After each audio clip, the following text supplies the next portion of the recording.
Om Swastiastu. Assalamualaikum warahmatullahi wabarakatuh. Selamat pagi, salam sehat selalu. Di pertama-tama saya mengucapkan selamat datang kepada teman-teman media. Jadi pada pagi hari ini akan dilaksanakan konferensi pers berkaitan dengan pengungkapan kasus premanisme, pencurian dengan kekerasan, pencurian motor yang akan nanti dijelaskan secara detail oleh Pak Direktur. Jadi untuk mempersingkat waktu, rekan-rekan media silakan menyimak apa yang menjadi penjelasan secara lengkap oleh Pak Direktur. Terima kasih untuk kami persilakan.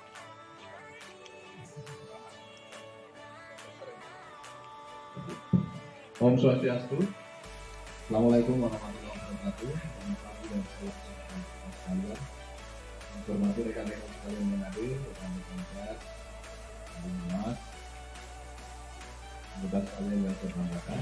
Seperti yang disampaikan oleh Benum tadi, hari ini kita akan membahas pengungkapan kasus yang terjadi dalam periode 1 bulan terakhir di wilayah hukum Polda Bali.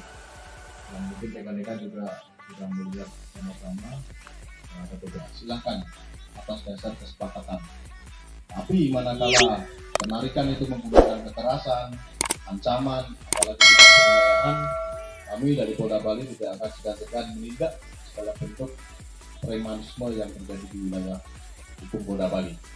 Dan ini sudah menjadi prioritas dari Bapak Kapolda Bali dalam komentar rilis beliau di periode tahun 2022 ini, bahwa Polda Bali berkomitmen konsisten terhadap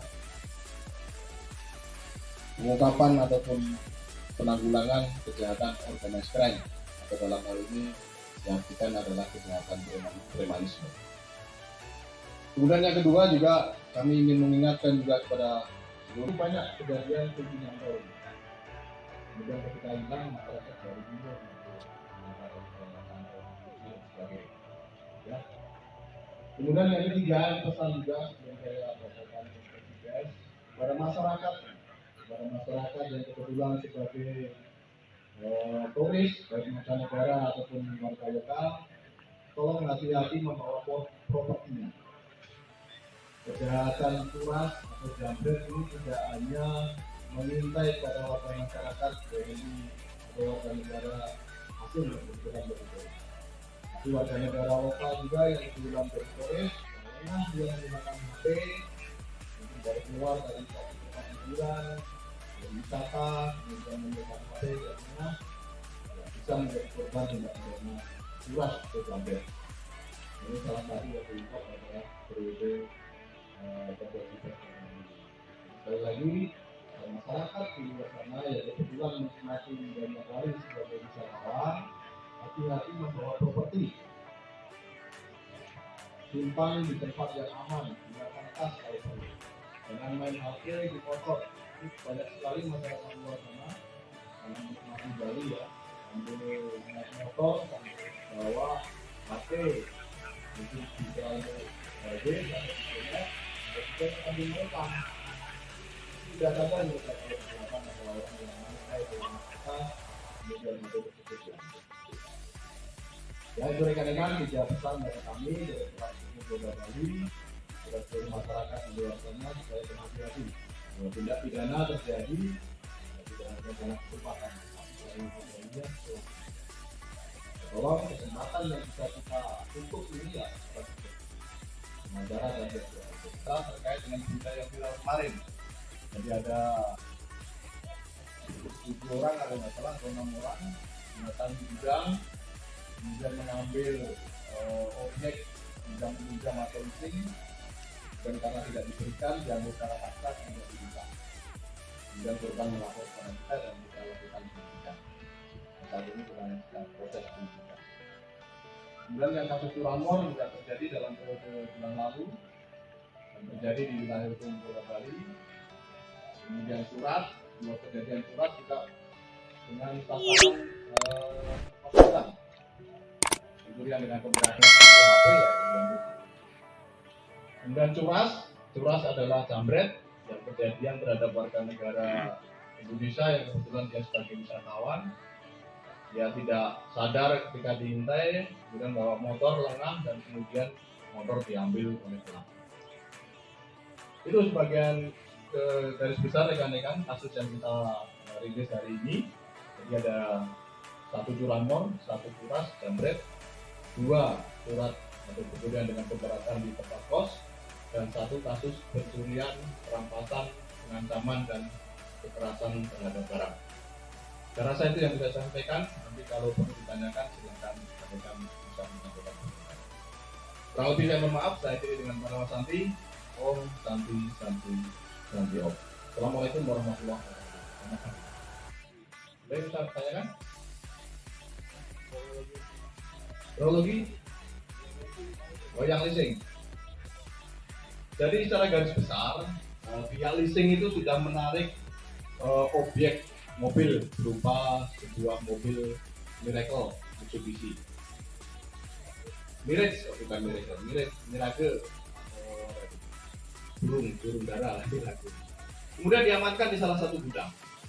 Nah, kebetulan pelaku ini merasa dia memiliki, kemudian mendatangi gudang untuk mengambil objek tersebut, mobil tersebut, dengan alasan akan saya lunasi, Pak. Kemudian pihak leasing, banknya apa itu, Pak? Highbank, keberatan untuk memberikan. Karena keberatan ditolak, kemudian pelaku pulang mengajak beberapa temannya untuk mengambil objek mobil tersebut. Dan sampai gudang, memaksa gudang mengambil, kemudian mobil diambil, dan kemudian dirusak, dan kemudian dikembalikan. Kurang lebihnya seperti itu. Saya tanyakan lagi.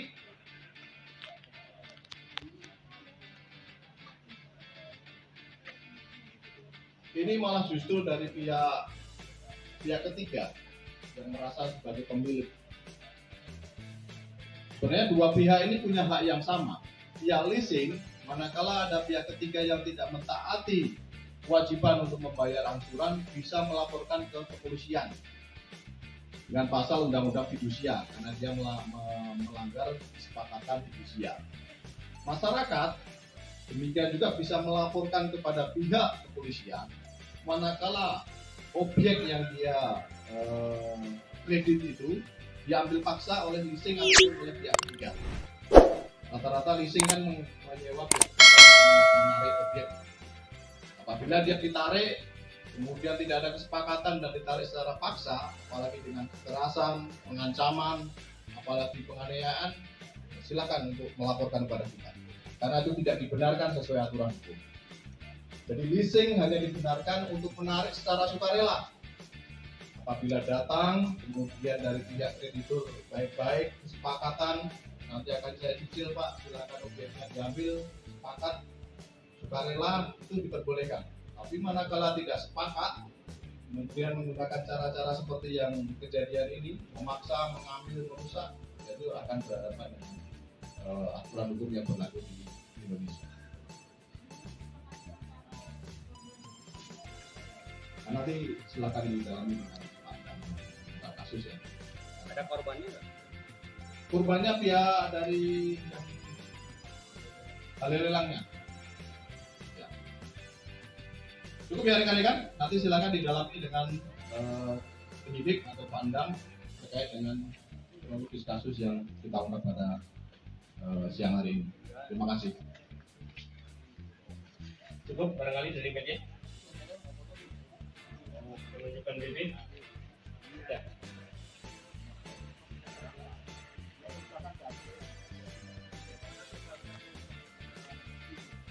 yang pengusakan.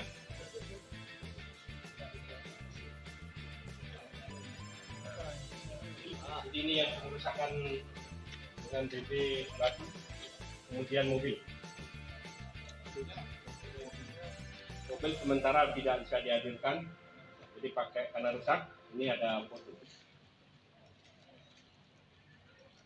Sudah cukup? Ya. Iya.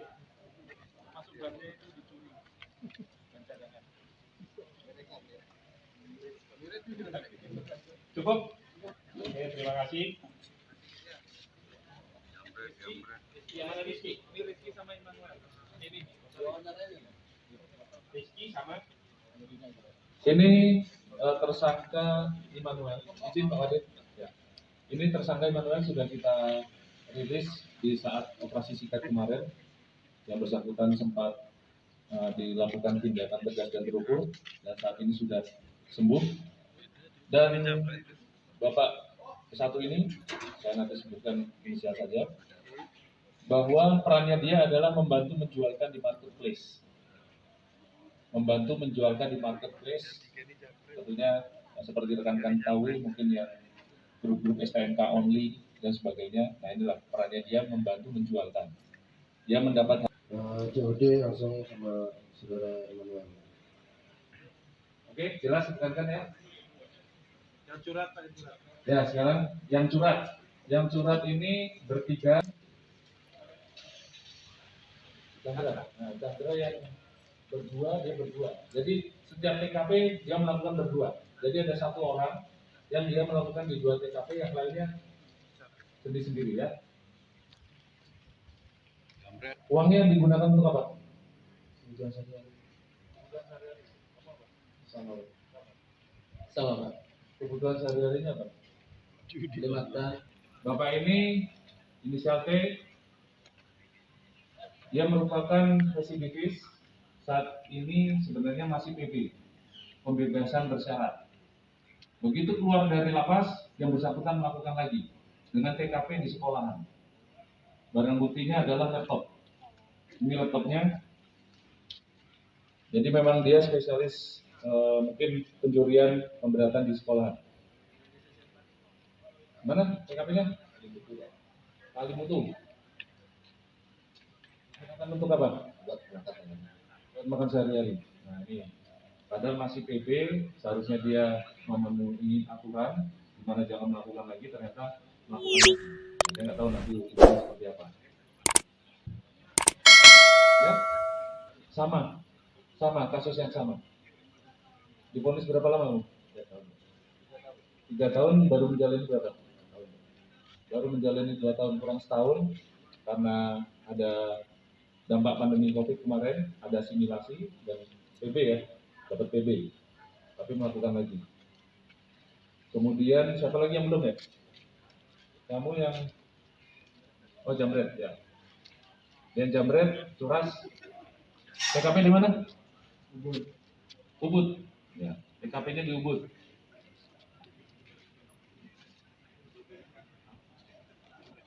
BB Jamret handphone. Jadi memang kebiasaan dari wisatawan sambil mencari jalan atau mungkin mengupload story handphone ini dibawa, dan pelaku rata-rata mengambil dengan mudahnya karena pasti pada saat menggunakan handphone kemungkinan lengah dari korban. Jadi pesan dari kita semua